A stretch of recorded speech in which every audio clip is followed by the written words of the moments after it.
Hello everyone. Today I will be ranking all 5 of the Jujutsu Shenanigans binding vows. But before we get started, if you could please like and subscribe, that would mean the world to me, especially since I'm just starting out, new channel, just trying it out. But yeah, please, that would mean the world to me. Alright, let's hop into 1v1s. Oh yeah, by the way, this is my personal opinion. I don't mean to offend anyone. If you like one more than the other, that's perfectly okay. I'm just stating my opinion and why I support it. Okay, coming in at the number 5 spot, we have Never Again. Now the reason I put this binding vow at number 5 is quite obvious. It kinda sucks. The 130% damage the vow gives you can be really good, and if you're smart, you could probably one-shot your opponent. But this doesn't last very long because you lose all your abilities once you use them. This might be an okay choice for pros, but for regular people who are just trying to have some fun, this binding vow sucks. Coming in at the number 4 spot, we have Taking a Gamble.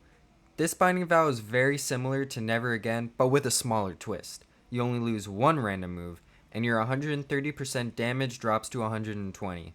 I like this binding vow a lot more than the other one, because you only lose one move, and you get to keep the others. But there's only one problem with it. The picking of the move is randomly done by the game. So, for example, if you're like me and your main character is Yuji, then losing a move like Manji Kick, that wouldn't be too bad. But if you lose a move like Curse Strikes, then this binding vow can be pretty problematic. That's why I put it at number 4. Coming in at the number 3 spot, we have Overtime. I really like this binding vow, especially since it's Nanami. It's based off Nanami's binding vow, and he's one of my favorite characters. R.I.P. my guy. But I really enjoyed this one because there isn't too much of a downside. Yeah, for half the game you're only doing 90% damage, but it's hardly noticeable. When I'm in the middle of fighting someone, I'm mainly focused on just landing my hits instead of how much damage they're doing. Then later on when you get that 20% boost, it's quite nice.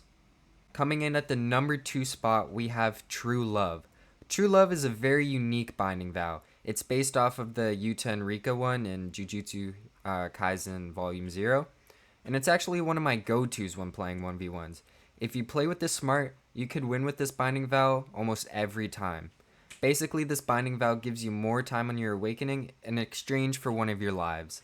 Your ultimates don't normally happen up until your opponent is on their last life, so if you use this smart and wait till they're on their last life, then it'll be an easy game winner.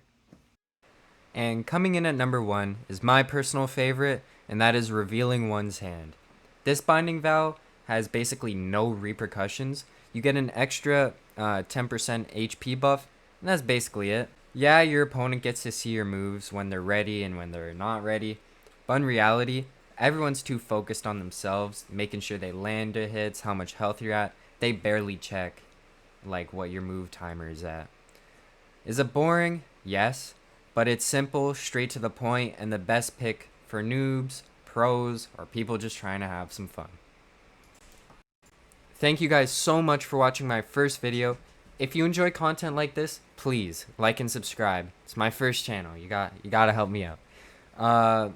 Yeah, just like and subscribe so you never miss any videos like this. If you have any game or video ideas, please let me know in the comments below. Alright, that's it. Adios.